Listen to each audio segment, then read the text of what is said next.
Hari ini kita ada presentasi. Iya, Bu. Ada presentasi apa? Eh, gagal.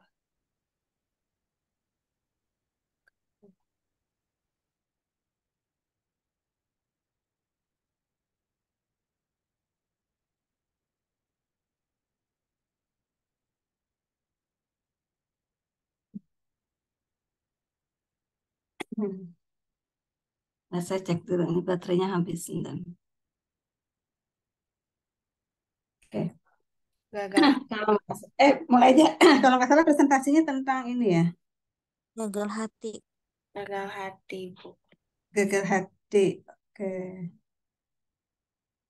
Ya, oh ya, ya, yang slide yang sekarang ya, 37 sampai selesai ya. Silakan langsung. Kan kemarin udah saya ini kan, udah saya presentasikan sedikit. Tinggal sisanya ya, biar kita bisa diskusi. Ya, monggo silakan.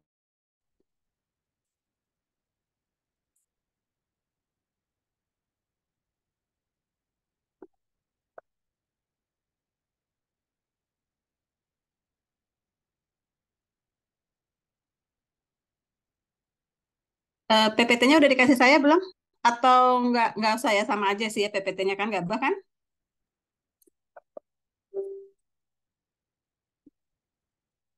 Enggak, Ibu. Ibu. Oke, baik, silakan.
Ya, lanjut langsung aja. Silakan disampaikan. Assalamualaikum warahmatullahi wabarakatuh. Selamat pagi, Ibu Dr. Fadiyah Nevidia sebagai dosen pengampu mata kuliah farmakoterapi 2. Kami dari kelas 1A, 1B, dan 2A akan mempresentasikan materi gagal hati, sirosis.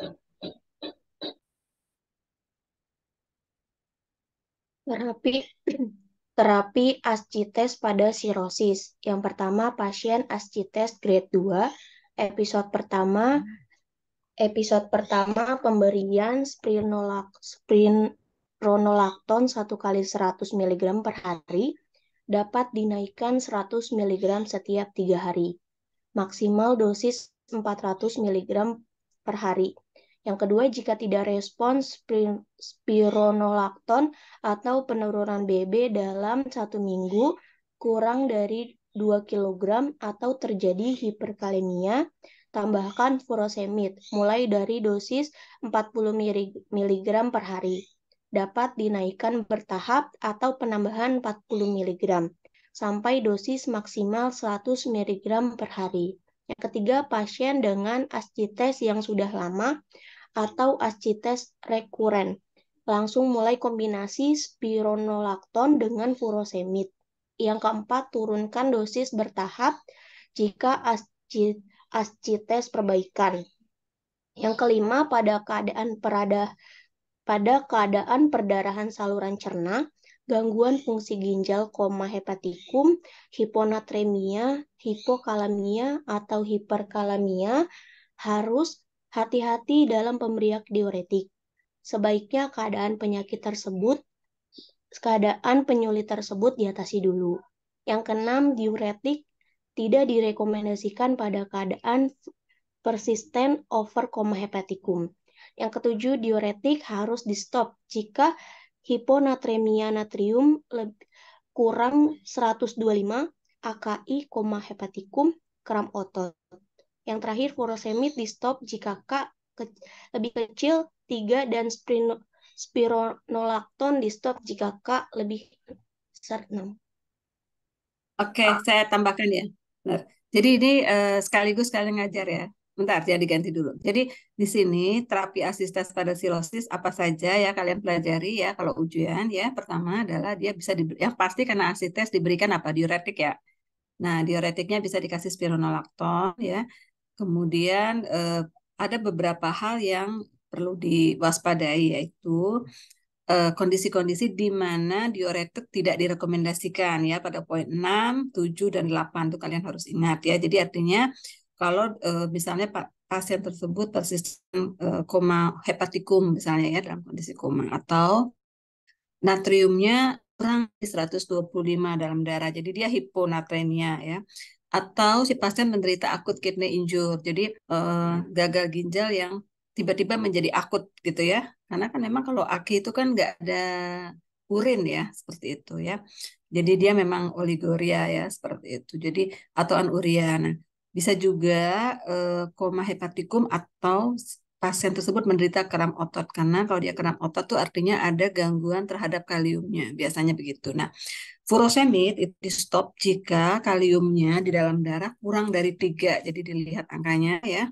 Nah, kalau spironolakton akan di stop jika kaliumnya kurang besar dari 6. Karena kenapa? Karena spironolakton itu hemat kalium. Jadi kalau kaliumnya sudah lebih dari 6, dihemat lagi nggak dikeluarin itu bahaya banget gitu ya. Jadi kalian harus ingat ya, kalau furosemid itu kaliumnya justru kurang, kalau spironolakton justru kaliumnya lebih besar dari 6 itu harus di stop ya. Kondisi-kondisi seperti itu harus kalian pelajari ya. Oke, baik lanjut.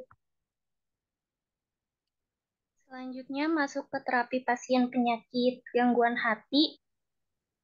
Berikut macam-macam terapi. Yang pertama, terapi tanpa obat, yaitu terapi yang dilakukan tanpa menggunakan obat-obatan atau pasien tidak dengan intervensi obat, tergantung pada tingkat keparahan dan jenis penyakitnya. Terapi ini dapat diatasi dengan merubah pola hidup seperti menjalani diet seimbang, aktivitas fisik, berhenti mengkonsumsi minuman beralkohol, dan pembatasan obat-obatan yang berbahaya bagi hati. Yang kedua, terapi dengan obat. Terapi obat merujuk pada pengobatan dengan pemberian obat pada pasien. Dokter akan memberikan obat sesuai jenis penyakit hati yang diderita dan penyebabnya. Misalnya untuk mengobati hepatitis akibat infeksi virus seperti hepatitis B dan hepatitis C. Selain itu, untuk mengobati peradangan pada hati akibat konsumsi alkohol atau gangguan autoimun, dokter dapat memberikan kortikosteroid. Yang ketiga, terapi dengan vaksinasi. Mencegah infeksi virus yang dapat mengganggu fungsi organ hati. Kondisi ini perlu dicegah untuk menghindari infeksi, karena itu pencegahan dapat dilakukan dengan vaksinasi. Contohnya, gagal hati menjadi salah satu kondisi yang disebabkan oleh virus hepatitis A dan B. Pencegahan dapat dilakukan dengan vaksinasi hepatitis A dan vaksinasi hepatitis B. Yang terakhir, ada terapi transplantasi hati. Apabila kerusakan hati sudah cukup parah hingga berkembang menjadi penyakit gagal hati yang cukup serius, contohnya dokter dapat melakukan transplantasi hati jika penyakit liver yang dialami pasien sudah menyebabkan terjadinya kegagalan fungsi hati.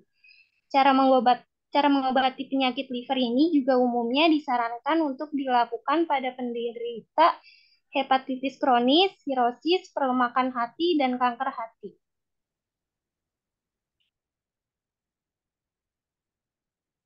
Oke, lanjut.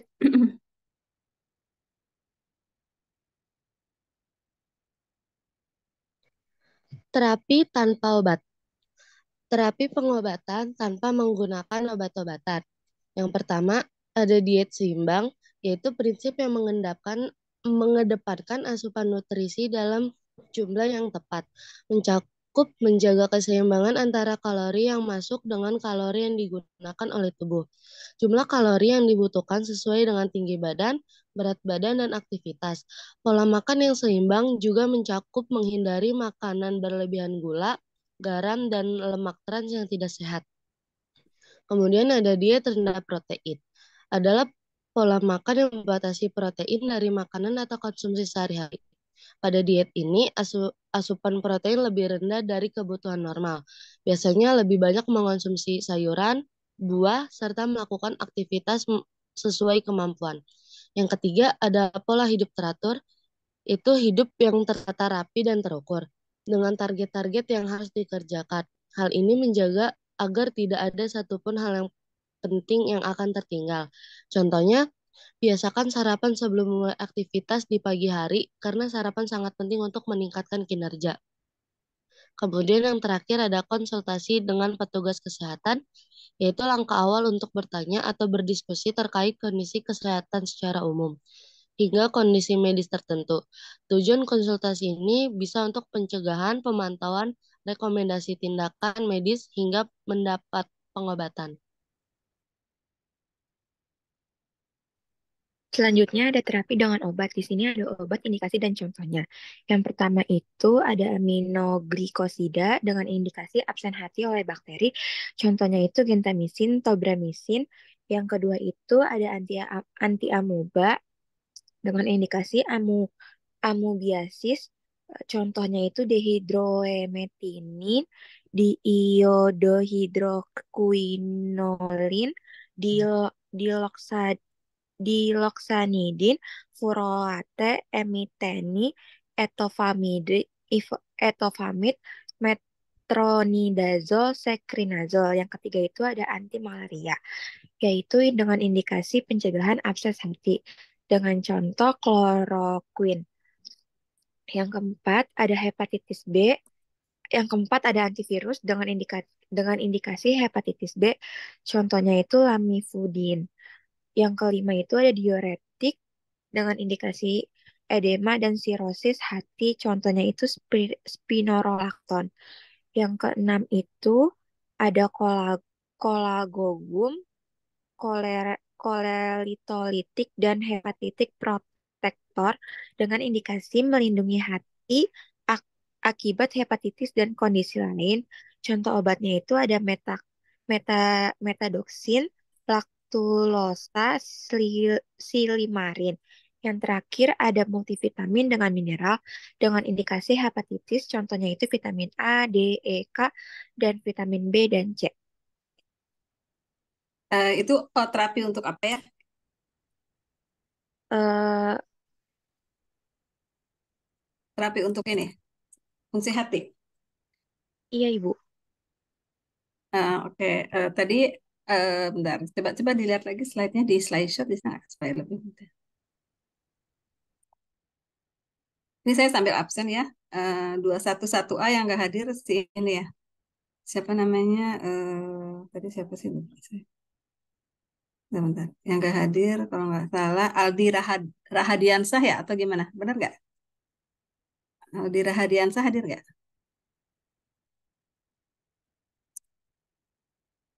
Nggak ada ya? Karena memang nggak ada namanya di sini juga. Oke. Kita lihat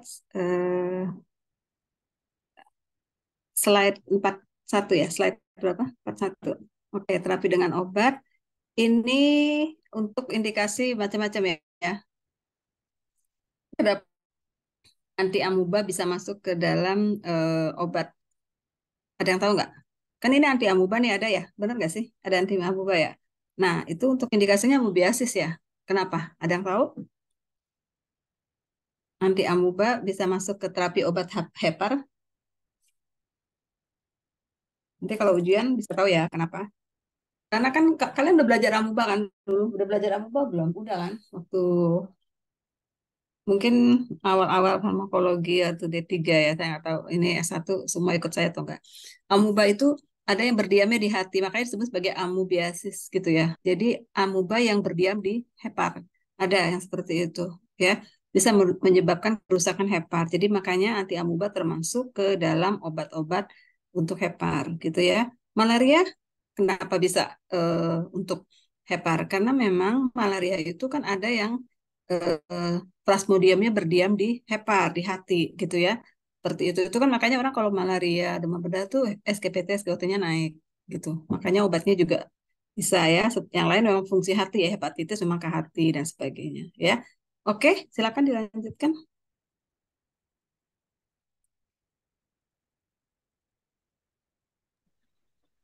Interferon M mempunyai interferon mempunyai sistem imun alamiah tubuh dan bertugas untuk melawan virus. Ada 3 tipe interferon manusia, yaitu interferon alfa, interferon beta, dan interferon gamma.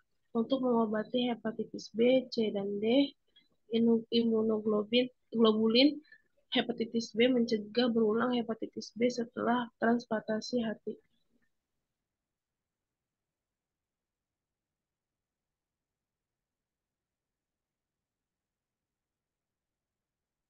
Oke, ini apa interferon ya berarti ya? Iya, jadi nanti kalian harus ingat obat yang khas ya. Itu interferon tuh hanya khas untuk obat hepatitis biasanya ya. Interferon itu ada 3 tipe ya, alfa, beta, dan gamma ya. Seperti itu. Jadi nanti kalian coba dilengkapi ya, siapa tahu nanti ujian dikeluarkan interferon alfa untuk apa, beta untuk apa, interferon gamma untuk apa. Gitu ya. Kalau di sini nggak ada, kalau kalian cari ya. Nah, biasanya interferon itu memang suatu apa produk biologi yang dikeluarkan seperti antibodi ya istilahnya yang dikeluarkan oleh tubuh ketika tubuh terkontaminasi oleh hepatitis virus gitu ya. Nah, itu diambil dijadikan obat kemudian disuntikkan kembali diberikan kepada orang yang sakit hepatitis. Diharapkan antibodinya bisa terbentuk begitu ya, tapi memang ini ada efek samping yaitu alergi yang sangat berat. Nanti kalian cari juga ya untuk bahan ujiannya ya, maksudnya bukan presentasi ujian, interferon alfa, beta, gamma indikasinya untuk apa dan apa efek samping yang paling berat dari situ. Dan biasanya interferon itu disertai dengan obat minum lain yaitu ribavirin ya, kayak gitu ya. Oke, silakan dilanjutkan. Itu kata-kata saya sambil dicatat loh ya. Ini artinya kita sambil kuliah, tapi kalian yang presentasi ya, supaya saya doang yang presentasi gitu ya. Oke, lanjut. Terapi dengan transplantasi hati. Trans- transplantasi hati adalah pembedahan hati dengan mengangkat seluruh hati yang sakit pada pasien dan menggantinya dengan sebagian hati dari donor dengan tujuan untuk meningkatkan angka harapan hidup dan kualitas hidup pasien.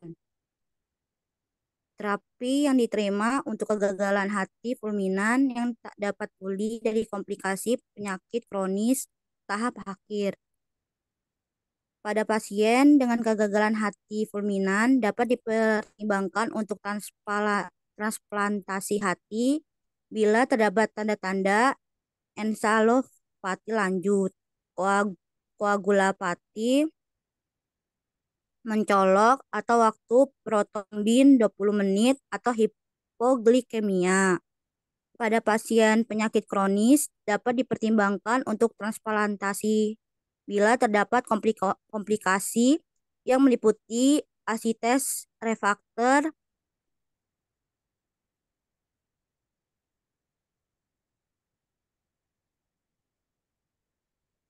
periotonitis bakteri spontan, ensefalopati, serta pendarahan varieses atau gangguan parah pada fungsi sintesis dengan koagulopati atau hipoalbuminemia. Adapun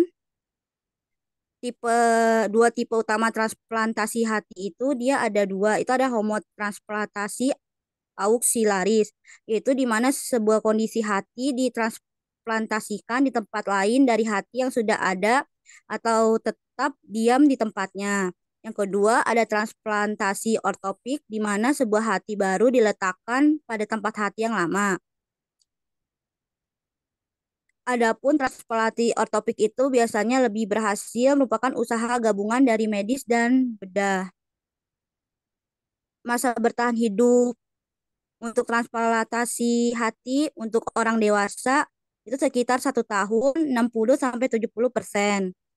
Adapun bagi anak-anak adalah 80%.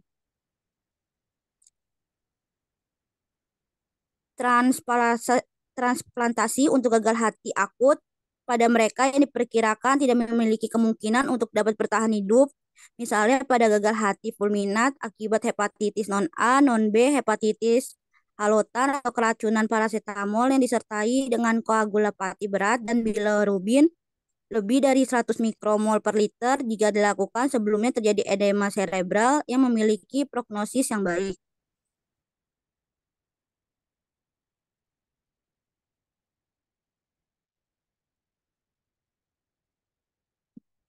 Ya, lanjut. Selanjutnya ada determination of Child-Pugh scores. Skor Child-Pugh merupakan sistem penilaian penting yang diketahui dokter dalam menangani sirosis hati. Sistem ini berguna untuk memprediksi tingkat keparahan disfusi hati serta memprediksi prognosis penyakit hati kronis seperti sirosis hati atau memperkirakan kemampuan hati untuk memetabolisme obat. Tes atau parameter skor Child-Pugh terbagi menjadi 5. Yang pertama itu ada total bilirubin dengan satuan miligram per desiliter, merupakan pigmen empedu dan produk pemecahan heme melalui degradasi hemoglobin di retikulum endoplasma. Skor Child-Pugh dengan 1 poin kurang dari 2, skor 2 poin 2-3, skor 3 poin kurang lebih dari 3. Yang kedua, ada serum albumin dengan satuan gram per desiliter merupakan protein plasma yang disintesis oleh hati berfungsi sebagai protein pembawa dan mengikat berbagai zat. Kadar albumin dapat mengalami penurunan pada sirosis hati stadium lanjut. Skor Child-Pugh dengan 1 poin lebih dari 3,5, skor 2 poin 2,8-3,5, skor 3 poin kurang dari 2,8. Yang ketiga itu ada thrombin time atau second prolonged over control. Merupakan waktu perpanjangan rasio pasien yang telah distandari oleh WHO atau digunakan sebagai dasar penentuan terapi obat antikoagulan atau mencegah penggumpalan darah. Skor Child-Pugh dengan 1 poin kurang dari 4, skor 2 poin 4-6, skor 3 poin lebih dari 6. Yang keempat itu ada asites, merupakan kondisi yang umum ditemukan pada penderita sirosis hati. Asites terjadi akibat penumpukan cairan abnormal pada rongga peritoneum akibat mekanisme transudasi. Skor Child-Pugh dengan 1 poin absence, atau yang artinya pasien tidak mengalami asites. Skor 2 poin slight, atau asites sedikit atau ringan. Yang skor 3 poin itu ada moderate, atau asites sedang. Yang kelima itu ada hepatic encephalopathy, merupakan komplikasi yang dapat terjadi pada penderita sirosis hati melalui berbagai mekanisme seperti heparomonia dan penurunan uptake hepatik. Skor Child-Pugh dengan 1 poin non atau tidak ada hepatic encephalopathy. Skor 2 poin moderate, hepatic encephalopathy sedang, skor 3 poin severe atau hepatic encephalopathy berat. Oke, berarti dari sini yang kita bisa ambil apa? Skornya itu makin ke kanan tuh sebetulnya menunjukkan makin parah, gitu ya. Kalau kita lihat ya, ini simptom harus ada gejala ya, nggak mungkin orang liver disease nggak ada gejala tuh nggak mungkin, pasti ada gejala. Nah, ini adalah gejalanya. Jadi gejala ini harus terpenuhi gitu, baru bisa kita katakan, baru bisa dokter mengatakan bahwa ini loh diagnosanya liver disease gitu ya. Antara lain total bilirubinnya berapa, serum albuminnya berapa. Jadi untuk melihat seberapa parah penyakit itu sudah terjadi kepada si pasien gitu ya. Lalu waktu perpanjangan protombin ini juga menyangkut dari pembekuan darahnya ya. Seperti apa pembekuan darahnya ya. Seperti itu. Jadi kalau makin parah ya lebih dari 6 misalnya dia baru bisa beku misalnya waktunya seperti itu 6 detik ya maksudnya. Kemudian keparahan asitesnya dan terakhir adalah hepatic encephalopathy yaitu bisa kemana saja dampaknya gitu ya. Akibat dari liver disease karena liver itu kan fungsi metabolisme ya. Kalau itu rusak berarti semua akan rusak gitu ya. Jadi ini artinya memaknainya seperti itu. Oke, lanjut silakan slide berikutnya. Selanjutnya ada penyesuaian dosis, skor 8-9 yaitu penurunan moderat atau 25% di awal dosis obat harian. Skor 10 atau lebih besar yaitu penurunan yang signifikan dalam dosis harian awal atau 50% untuk obat yang sebagian besar di metabolisme hati lebih dari sama dengan 60%.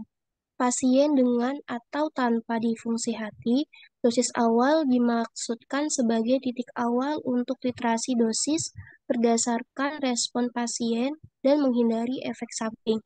Contohnya yaitu dosis obat yang di metabolisme hati 95% adalah paracetamol 500 mg setiap 6 jam dan dosis total harian 2000 mg per hari. Maka untuk pasien sirosis hati dengan skor 12, dosis awal yang tepat akan menjadi 50% dari dosis biasa atau 250 mg atau 1000 mg per hari.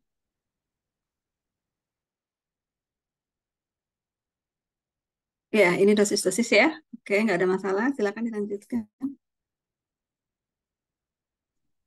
Selanjutnya ada hepatitis, merupakan istilah dari kondisi peradangan pada hati. Penyebabnya yaitu infeksi virus, penyalahgunaan obat-obatan, pengobatan tertentu, dan gangguan kekebalan tubuh. Jenis virus hepatitis itu ada 7, A, B, C, D, E, F, dan G. Hepatitis A disebabkan oleh virus hepatitis A atau HAV.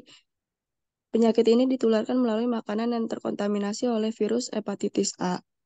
Hepatitis B penyebabnya adalah virus hepatitis B atau HBV. Penyakit ini ditularkan melalui cairan tubuh penderita hepatitis B, dapat terjadi secara vertikal, yaitu dari ibu yang menderita hepatitis B kepada bayi yang dilahirkannya. Penyakit ini juga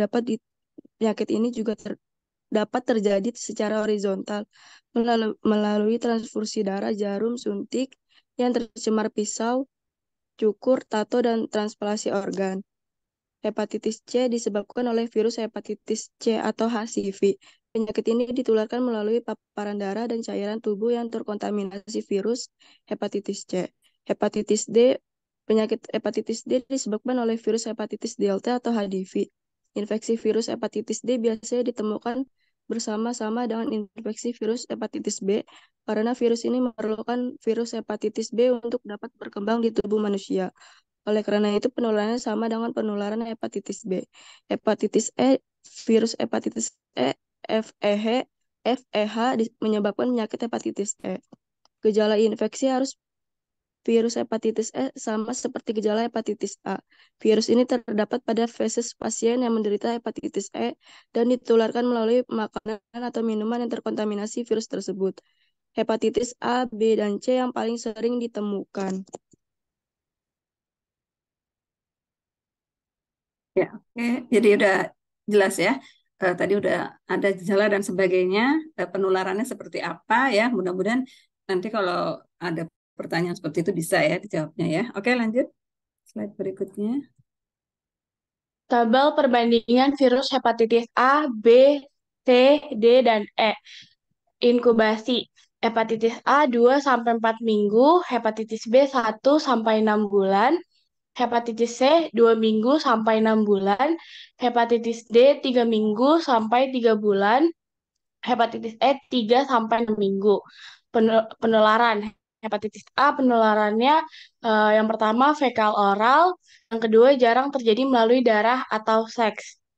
Hepatitis B penularan melalui darah, seksual, dan perinatal.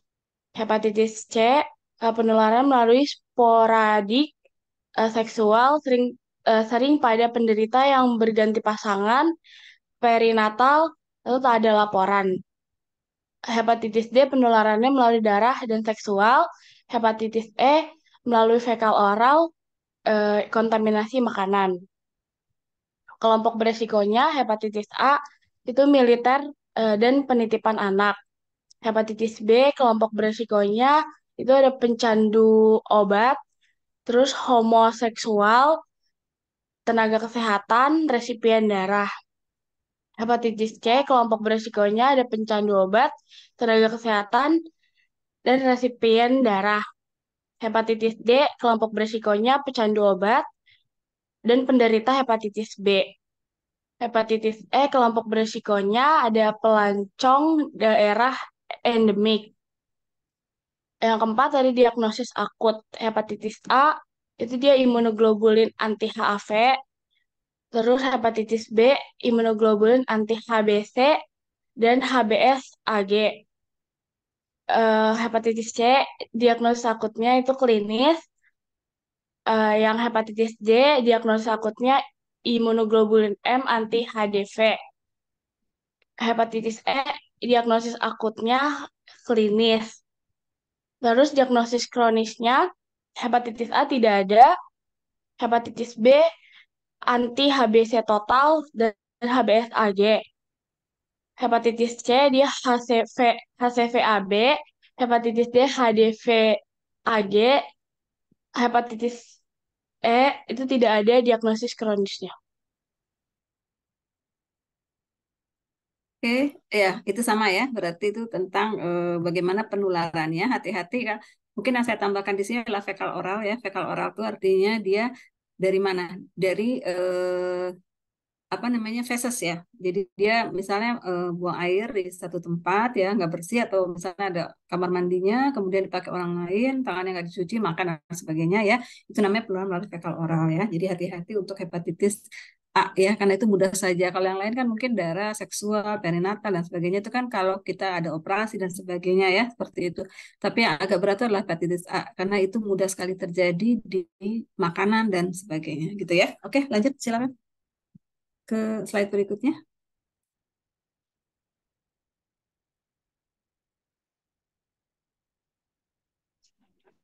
Selanjutnya ada kolestasis dan jaundice. Kolestasis adalah keadaan akibat kegagalan produksi dan atau pengeluaran empedu.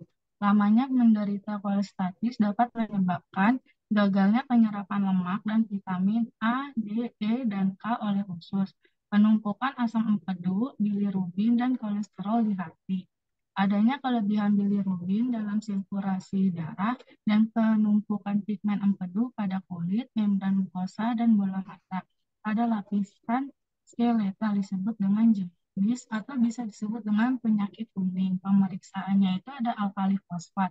Nah, alkali fosfat ini itu untuk mengukur jumlah enzim alkali fosfat dalam aliran darah. Deteksi enzim alkali fosfat ini penting untuk menentukan gangguan pada hati ataupun tulang. Lalu ada bilirubin total dan bilirubin B. Ini itu untuk mendeteksi penyakit kuning. Jadi peningkatan kadar bilirubin dalam darah dapat menyebabkan bagian putih mata dan kulit tampak menguning. Lalu pengobatannya itu bisa dengan ursodeoxycholic acid dengan dosis 8 sampai 10 mg per kilo berat badan dalam 2 sampai 3 dosis per badan. Ya, oke lanjut, nggak apa, silakan diteruskan. Lalu ada perlemakan hati. Jadi bila penimbunan lemak mencapai 5% dari berat hati atau lebih dari separuh jaringan sel hati. Penyebabnya itu alkoholik,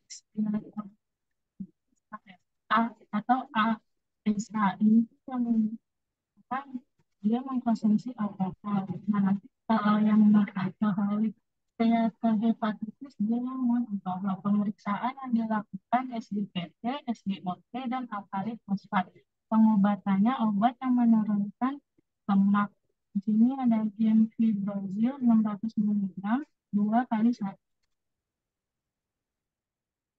Ya, lanjut, nggak apa-apa. Ini udah jelas ya, silakan diteruskan aja. Hemokromatosis, keadaan kelebihan zat besi berlebih akibat meningkatnya absorpsi zat besi pada saluran pencernaan. Kelebihan ini disimpan di hati dan organ lain. Hal ini menyebabkan fibrosis hati dan hepatoma. Pemeriksaannya yang pertama itu ada saturasi transferin 80% dan ferritin Lebih dari 80%. lebih dari 80%.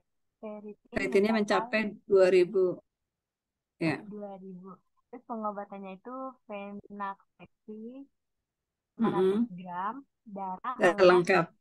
dikeluarkan tiap minggu sampai simpanan zat besi berkurang pada Kurang. penderita berat 12 sampai 18 bulan. Ya, jadi artinya veronya harus dikeluarkan ya, ferritinnya menumpuk ya, nggak bisa dikeluarkan, ini harus dikeluarkan, bahaya ya. Oke, lanjut.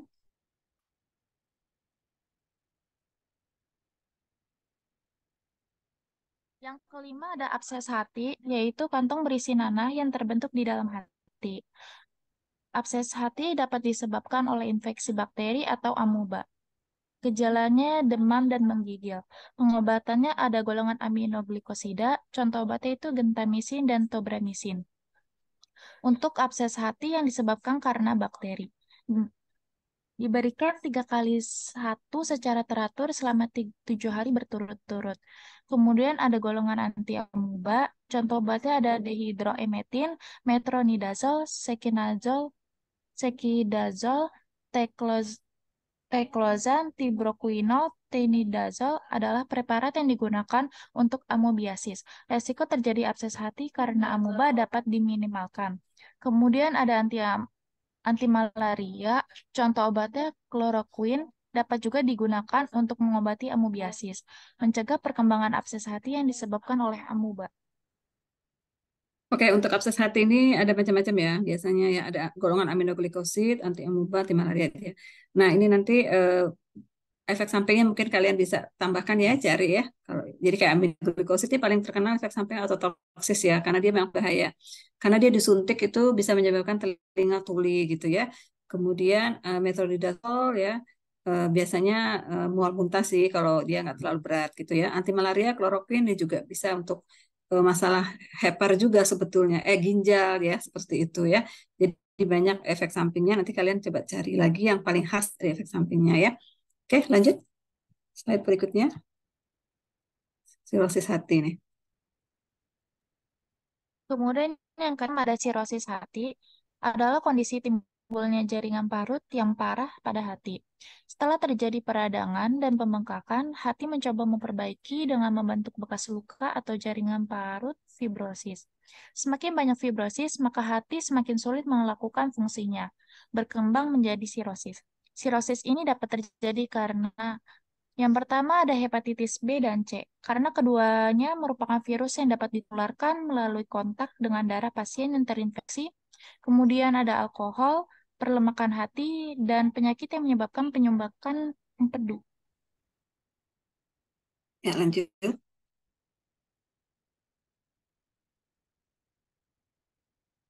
Kanker hati. Yang ketujuh ada kanker hati. Kanker hati adalah pertumbuhan sel yang abnormal, cepat dan tidak terkendali pada hati sehingga merusak bentuk dan fungsi organ hati. Kanker hati yang banyak terjadi adalah hepatoseluler karsinoma atau HCC. Menurut sumber, penjawab Sherlock mengklasifikasikan kanker hati yaitu eh, ada karsinoma hepatoseluler adalah tumor ganas yang berasal dari hepatosit atau sel yang sangat aktif. Dari semua tumor ganas yang pernah didiagnosis, 85%-nya adalah karsinoma hepatoseluler.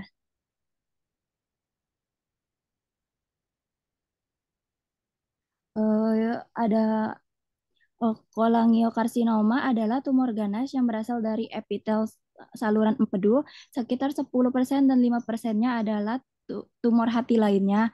Terus ada sarkoma adalah tumor ganas yang berasal dari jaringan ikat hati. Terus ada hemangioblastoma adalah tumor ganas yang berasal dari jaringan pembuluh darah. Oke, baik. Jadi nanti tolong ya, jangan mudah-mudahan nanti diingat ya. Jadi yang dimaksud dengan sarkoma itu seperti apa gitu kan? Paling nggak kita tahu ya, ada dokter bicara seperti itu ya. Jadi sarkoma itu jaringan, ya adanya dari jaringan ikat hati. Lalu ada lagi hemangioblastoma. Nah, ini memang jaringan pembuluh darah. Jadi memang macam-macam ya tumor itu adanya ya, seperti itu.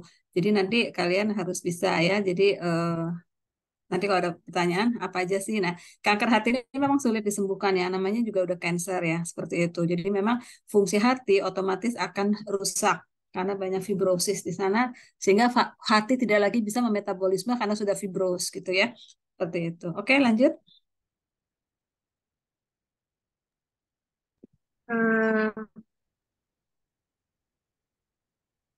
Selanjutnya ada efek penyakit hati terhadap aktivitas farmakologi obat. Yang pertama ada perubahan terhadap parameter farmakokinetika obat. Farmakokinetika itu proses obat memasuki tubuh dan akhirnya dikeluarkan dari tubuh. Yang kedua, perubahan farmakodinamika akibat proses penyakit yang terjadi. Farmakodinamika itu interaksi antar obat yang diberikan bersama yang bekerja pada reseptor yang sama sehingga menimbulkan efek sinergis atau antagonis. Saya koreksi sedikit. Jadi kalau farmakokinetika itu adalah apa yang dilakukan tubuh terhadap obat ya. Jadi artinya nanti penyakit hati itu bisa menyebabkan terjadinya perubahan pada absorpsi, distribusi, metabolisme, dan ekskresi. Itu farmakokinetik. Farmakodinamik itu bukan hanya interaksi obat, tetapi bagaimana obat itu bisa berefek terhadap tubuh. Otomatis karena misalnya dia mengalami fungsi hati yang tidak maksimal gitu ya, memetabolisme, akibatnya kan bisa terjadi efek obat itu sendiri juga yang masuk ya, bukan interaksi ya. Tunggal pun bermasalah gitu. Jadi bisa terjadi akumulasi, bisa terjadi racun, bisa terjadi efek terapi tidak tercapai, bisa terjadi ekskresinya tidak sempurna dan macam-macam seperti itu ya. Jadi di sini adalah kaitannya farmakodinamik adalah efek obat yang diberikan itu berefek nggak kepada tubuh kalau pasiennya menderita fungsi hati gitu ya, apalagi kalau ditambah dengan ada obat lain misalnya di reseptor yang sama berikatan itu bisa jadi ya. Nah kalau ada obat lain diberikan kemudian gangguannya di ekskresi itu jatuhnya di farmakokinetik itu ya. Oke lanjut.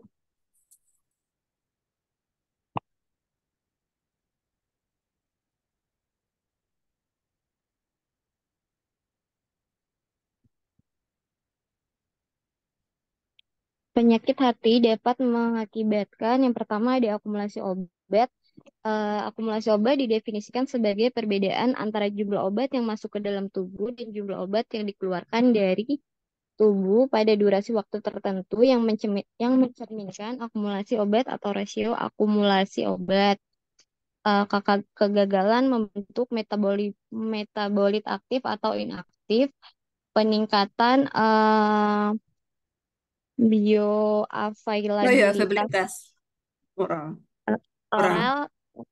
Terakhir ada efek lain yang terkait ikatan protein dan fungsi ginjal.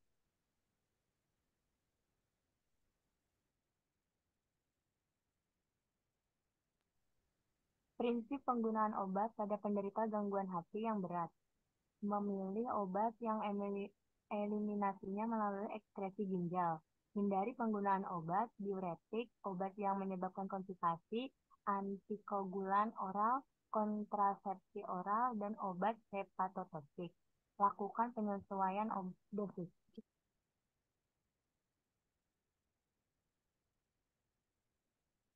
Ya, lanjut.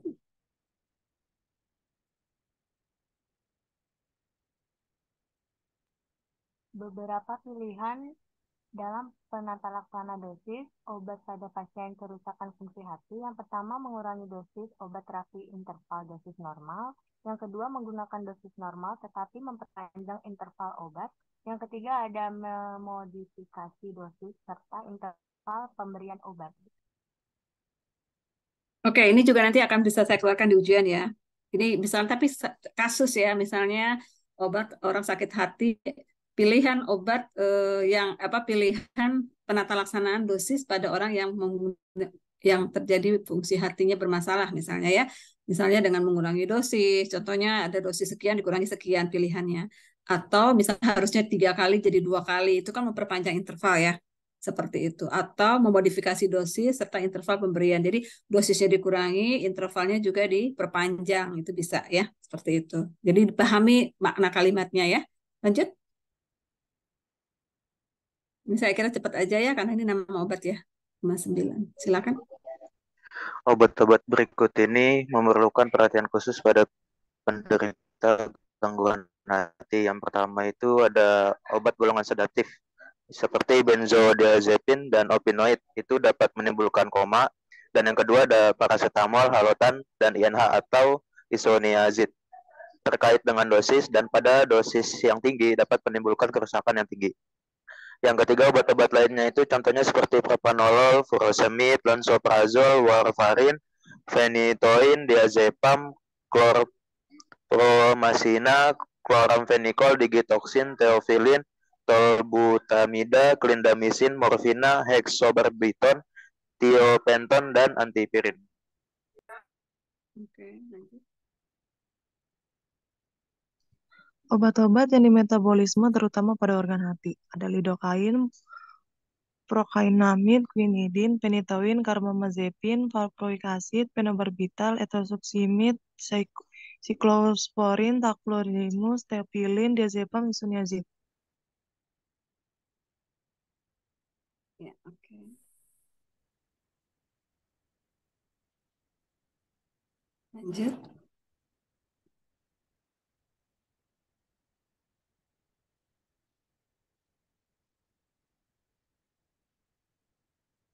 Yuk.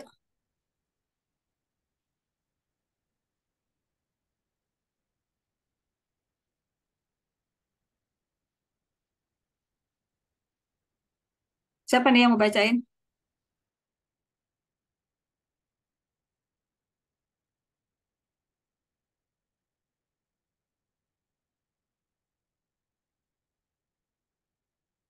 Halo? Cepet loh, ini waktunya berjalan terus loh. Dibacain aja sama temennya deh kalau nggak hadir.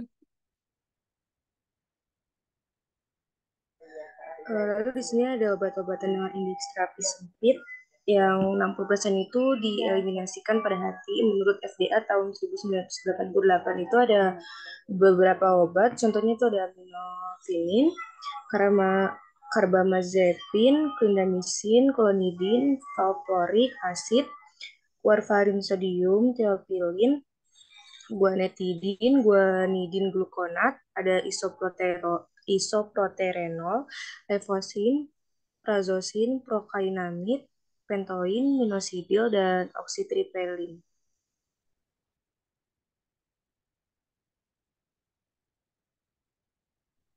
Lalu di sini ada obat-obat yang menginduksi kerusakan hati, yaitu penggunaan ACE inhibitor menyebabkan gangguan kolestatik, lalu penggunaan PCT menyebabkan kerusakan sel hati, penggunaan alkohol menyebabkan hepatitis dan sirosis, penggunaan allopurinol menyebabkan hepatitis dan kerusakan sel hati, penggunaan aminoglutamid menyebabkan kolestatis, penggunaan asam aminosalisilat menyebabkan menimbulkan reaksi hipersensitivitas, penggunaan amiodaron menyebabkan sirosis dan hepatitis, dan yang terakhir penggunaan amoksisilin dan asam clavulanat menyebabkan kolestatis.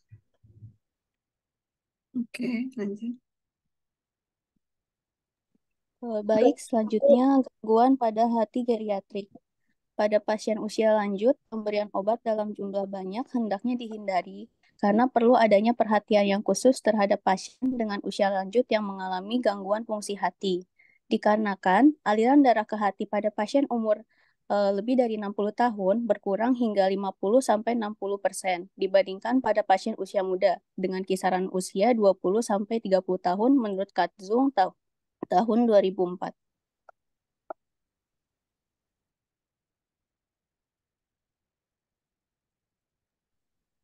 Ya, lanjut. Bapak Doni berusia 65 tahun, berat badan 75 kg, memiliki riwayat CHF dan mendapatkan terapi pengobatan dengan digoxin tablet 0,20 mg per hari.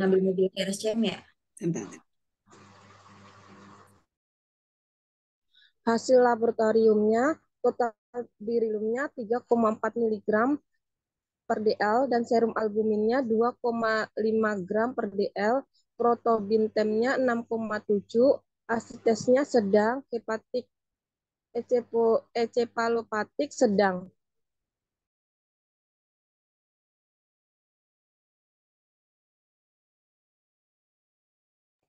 Ya, oke. Ada lagi?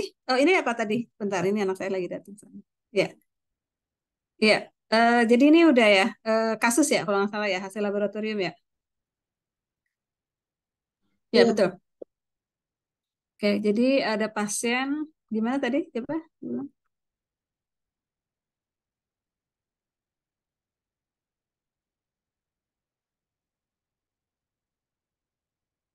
Coba diulang gimana tadi? pada pasien dengan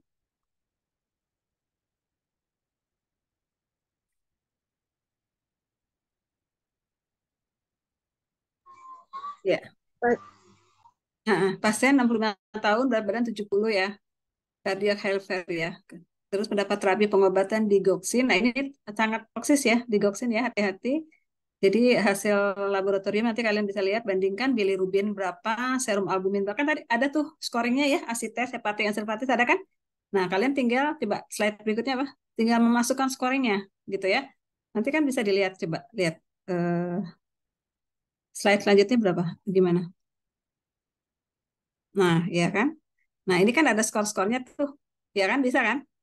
Nah, jadi masukin scoringnya gitu ya. Jadi nanti pasien mendapatkan skor berapa kan gitu kan. Nah, itu ada ininya kan, skor 1, 2 dan sebagainya. Terus lanjut apa lagi?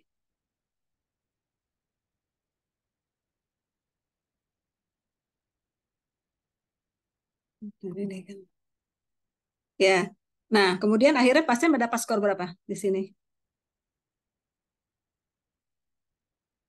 Scoringnya berapa pasiennya? Halo, scoring pasiennya berapa? Mana sih ini yang presentasi? Yang presentasi, yang presentasi siapa ini?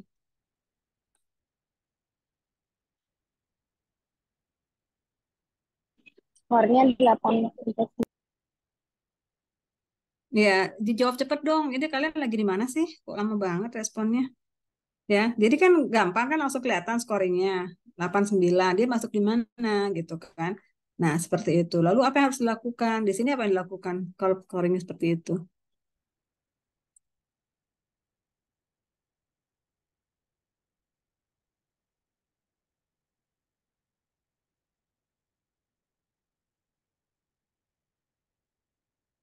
Yang harus dilakukan apa di sini jadinya?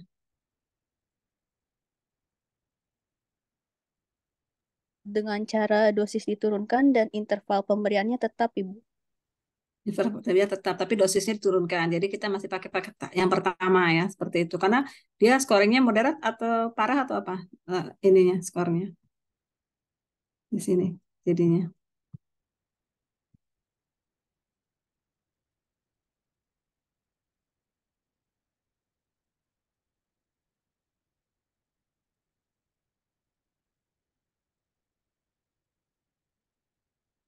Skornya moderat tapi diturunin, jadi diturunin.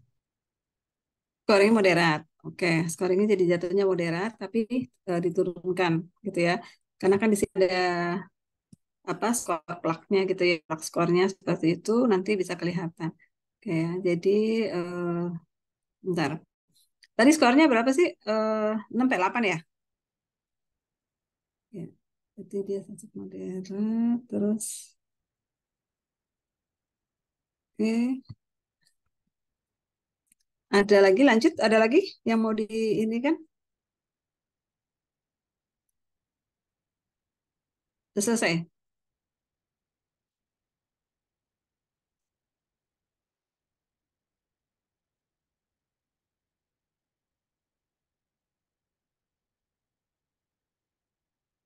Oke, kalau udah selesai ya. Oke.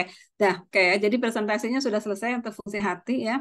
Jadi kalian apa saya harap dengan presentasi sendiri kalian bisa memahami gitu ya. Karena kalian harus belajar kan. Karena kalian presentasi, kalian yang baca dan sebagainya harus belajar. Jadi semua yang ada di sini harus bisa mengerti apa yang dipresentasikan oleh temannya. Saya kira nggak sulit gitu ya. Presentasi kan nggak dicari dari saya ya. Oke, terima kasih. Kemudian saya lihat kita masih punya banyak waktu ya, masih ada 3 kali pertemuan.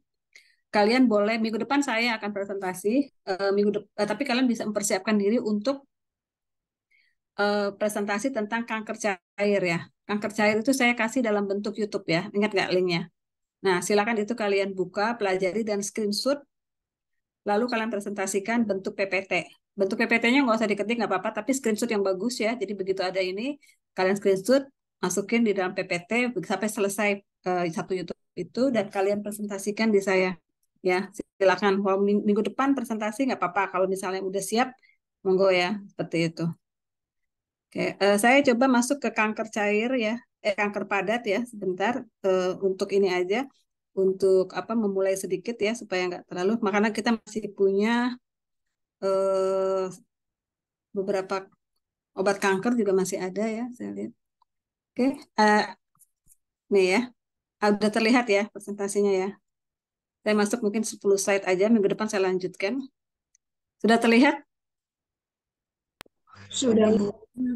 Oke, neoplasma tumor kanker padat. Jadi kanker itu sebetulnya nggak perlu dibeda-bedakan ya, cair dan padat. Biasanya kalau kanker cair itu kayak kanker darah gitu. Kanker padat tuh berupa kayak massa padat gitu ya. Nah ini kanker ya, kanker penyakit akibat pertumbuhan yang tidak normal dari sel jaringan yang berubah menjadi sel kanker ya. Jadi artinya harusnya pertumbuhan sel itu adalah 2 jadi 4, jadi 8 dan seterusnya. Tapi ternyata pertumbuhan jadi 2 jadi 10 atau 2 menjadi 100 gitu ya. Nah ini yang disebut sebagai kanker.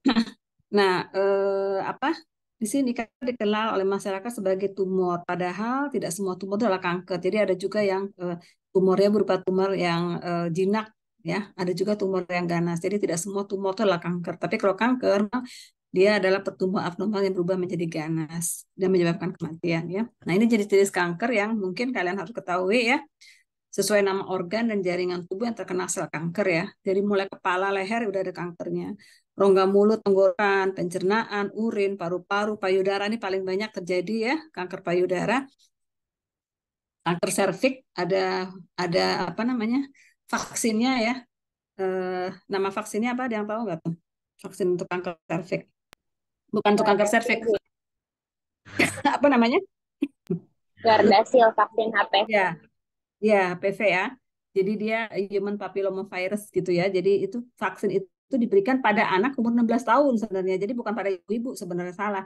Karena dia akan berikan perlindungan sampai 10 tahun ke depan. Jadi kalau udah ibu-ibu sebetulnya kurang ya diberikan vaksinasi. Karena kalau ibu-ibu kan pasti udah menikah dan sebagainya. Kalau anak-anak itu 16 tahun tuh dia diharapkan dia bisa memberikan perlindungan ketika dia menikah, mempunyai anak, terpapar dan sebagainya gitu ya. Jadi justru pada remaja ini dikasihnya ya. Kanker endokrin, kanker tulang jaringan, kulit, mata, otak semua ya. Kalau kita lihat apapun bisa karena tubuh kita kan banyak selnya ya, seperti itu. Nah, ini kalian bisa lihat ya, mungkin nggak akan saya bacakan ya. Jadi dari jaringan asalnya apa, jinaknya namanya apa, ganasnya apa. Jadi kalau ada orang bilang, oh dia kena liposarkoma, wah itu pasti udah ganas dah, gitu ya.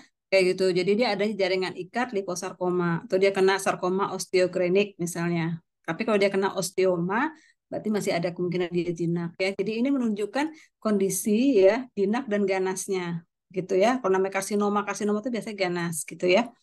Oke, kemudian kita lihat epidemiologinya. Ini rata-rata berapa persen sih orang kena kanker ya, secara epidemiologi ini data lama ya 2010. Tapi saya kira nggak akan ada perubahan ya, karena bisa lihat banyak sekali kanker yang terjadi gitu ya di tubuh manusia ya di tempat-tempat lain ya. Seperti itu persentasenya ini menunjukkan persentase epidemiologi terjadinya kanker. Ya, paru dan bronkus ini juga lumayan banyak, 29% ya, prostat 11% gitu ya bacanya. Jadi memang banyak kanker-kankernya. Payudara 28% ya, lumayan banyak. Oke, kemudian kita lihat klasifikasinya. Ini ada karsinoma, ada sarkoma, limfoma, adenoma, dan leukemia. Nah, leukemia ini adalah kanker yang memang disebut kanker cair sebenarnya, karena dia lebih darah ya. Adenoma berasal dari tiroid ya, kelenjar pituitari, kelenjar kerja endokrin, limfoma, kelenjar getah bening. Nah, ini juga ganas ya, karena kelenjar getah bening itu kayak nggak bisa disembuhkan ya. Sarkoma tulang, tulang rawan, pembuluh darah, jaringan ikat, karsinoma, ini kanker dari kulit dan jaringan. Ya, jadi macam-macam ya. Kalau kita, nah ini bentuknya kanker ya. Kalau kalian mau lihat, mengerikan ya, seperti ini ya, onkogennya. Nah, ini onkogen itu adalah suatu sel yang bisa menjadi potensi untuk jadi kanker ya. Semua orang punya onkogen gitu ya, tapi seberapa kuat onkogen. Nah, ini jadi karsinogennya apa? Bisa zat kimia, bisa radiasi ya, bisa virus, bisa bakteri, macam-macam lah ya. Itu bisa jadi apa namanya? Nah, ini kapur kapur barus ya. Itu kan biasa orang pakai di kamar mandi gitu ya. Ya, halo. Kenapa? Ada masalah?